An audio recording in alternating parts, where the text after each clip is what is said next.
right, blessings. Jaia, Guru Without an Ashram, part 4 of our series here. I don't know if I want to call it a series, but I just did, so whatever. So our series on music, and there's probably much, much, much more, but we'll keep it at 4 here, and the magic of the heart. And this particular one um, talking about my experience of bringing the music out inside of me, and the really initially when I was just barely starting to heal the relationship with my voice, of just barely starting to sing, there can be some things that come up and that alert you to ways or reasons why, maybe even too, you've repressed some of the gifts that you have. And so this began, I can't remember the order of things which came first, but I remember as I was opening to the possibility that I could sing, or that I even would want to, and started to work with someone in that arena. And then eventually, yes, the CD came, and I've sung at many different places now, and it's a big part of the work and a big part of the inner joy and healing for others. It's just a source of a lot of beauty that's come through over the years, and I'm so grateful for that. As it first began, the resistance to allowing it to come forward, and I shared before I couldn't even hear when it came, but my relationship with my voice, it was like hearing the sound of nails on a chalkboard. Like it was something weird that was happening, and I didn't even want to think about my voice or listen to it. It irritated me. If I heard it played on a recorder, that's when it would be like nails on a chalkboard. I just couldn't even hear it. It was like, oh my God, turn it off, stop it. And then that changed to where I can hear it now and receive it as part of the gifts that come through, and part of the reason I would even say part of my purpose on the planet. And to think that, this whole idea of don't die with your music still in you, to think that I wouldn't have ever have gotten that to that place and allowed it to come out and allowed it to be in service to others. It just is, I can't imagine that now, right? And that's a scary thought. That's probably brings up more fear than anything, is that, you wouldn't allow who you were to actually even come through. And you would go through the entire time of just, merely just trying to survive. So that's the work that I do with other people, is to assist them in awakening in who they are and why they're here. So this particular one, it was really hard to hear my voice, to continue singing, even when I was in the recording studio and I had gotten the feedback from enough people outside to let me know, no, this is really something you need to continue. So I was like, and songs started to come through. So then I was like, oh, okay, so I'll sing the songs. But I remember one time being in the recording studio, and literally when they were playing them back, I was like, oh God, I still can't listen to it. Like, can you turn it? No, that's enough. That's enough. So it was still going on. And it took a while. And as I shared in the other one, until I finally heard it. And then from then on, then it was like, it was okay. Then it was like, oh, I'm so grateful that it comes through. And so I was going through some of my things, and I found old cassette tapes, like from way back, from when I was like, I think it was 5 years old on my birthday, that I was given this little cassette recorder along with cassettes. So I put one of them in, found a cassette player. This was a little while ago, but it was like 2000, right? 2002 when this was going on with my voice thing and letting the music come through. It was around that time. And so it was putting the tape in the cassette player. Sorry, I'm starting to even right now go into another book. We're just talking about it. And hearing my young voice, right, just a little child singing happy birthday, and then having my oma, my grandma's voice come in over it and interrupting me and stopping me and saying, no, no, no, no, not like that. No, no, sing like this. And um, and there was this, whoa, I think that's one of the reasons why I stopped singing. Now, was she being, mean and spiteful and hurtful? And no, she just, was trying to help me to sing the right way, and to do it in a way where, it's where you're in tune. No, no, no, sing like this. Happy birthday, sing, sing, so she's on the tape doing this. And what I noticed is that I no longer was singing. And that on all of the rest of the tapes, not only was I not singing, I wasn't speaking on any of them. I recorded all these other funky things. But that really gave the message, right, at an early age that, you can't sing, or you can't sing the right way.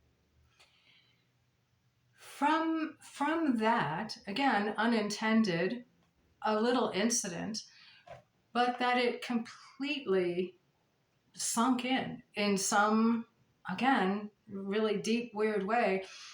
And those connections were made, and that belief system was formed. I can't sing, and or, I have a bad voice, or, whatever thoughts and beliefs, whatever happened at that time, they stayed in there for years and years and years. And I went through a life where I couldn't sing. I didn't have a voice. I shouldn't have a voice. My voice is bad. My voice is wrong. All of these things. And I really didn't speak up, and I didn't share anything. And I sort of, proverbially kept my head down, put my nose to the grindstone. All these images, right? They're really hardcore. And survived, right? I was surviving, but not really well. And so I had put on a lot of weight, so a significant amount, over 100 pounds. And there were other things that were going on that I share in the book a little bit here and there. Until one day, bam, things opened. It was a huge, breakdown, but it broke through into another level of reality. And the level of reality where I wasn't just this person that had been born at this time to these parents that had this name, that had these experiences, everything that I thought that I was, according to everything that had happened and my experience and my five senses, everything in that, it got blown to pieces, and something else was available. In that place, as I wrote in the book, I think I wrote this phrase: I was every bird that had ever flown. Now, the reason why we go into the madness of it all, not in this video, but in the other ones, oh, what a wild ride it's been. When you go into expanded states of consciousness like that, when you're going in, and then when you're able to come back out to the degree that you're able to ground that experience in your everyday life, at least enough to where you're able to continue on, or you have people around you that are, willing enough and open enough to let you sort of like, okay, well, she's having an experience here, or that's kind of going on, or you just don't talk about it. And that's what most people do. So when I talk to them, they, I've never shared this with anyone else. And, but to have these experiences where we're going into much higher states of consciousness and awareness of who we are, right? The divine nature. And these states have been described as satori, as samadhi, right, in the Indian culture, into the mystical union with God. That's another way to put it. These are non-ordinary states of consciousness, and I would suggest they need to become much, much, much more ordinary. So I know everything happens for a reason, especially when you're holding an intention and you're holding that intention and you know it's the reason why you're here. So even when things start to look really impossible and really crazy and really funky, to know that there's something going on within all of it that is essentially part of that larger intention. So the intention of allowing and seeing and knowing that we as humanity are capable of bringing, living, embodying heaven on earth, not in a perfect way, especially when we're transmuting energy and transmitting and going through a transmutation process potentially and not knowing what that is. And some of it, I really believe, gets labeled as psychosis. But when we're going through that process and we don't have shamans, we don't have the medicine men, we don't have even a spiritual authority that would be in a position in some of the places where the medical, allopathic medicine lives, and yet there's no one there, and that's able to reflect a different potential, and a potential that goes into these non-ordinary states of consciousness and is able to bring things through from another level, like this term, this spiritual midwife, right?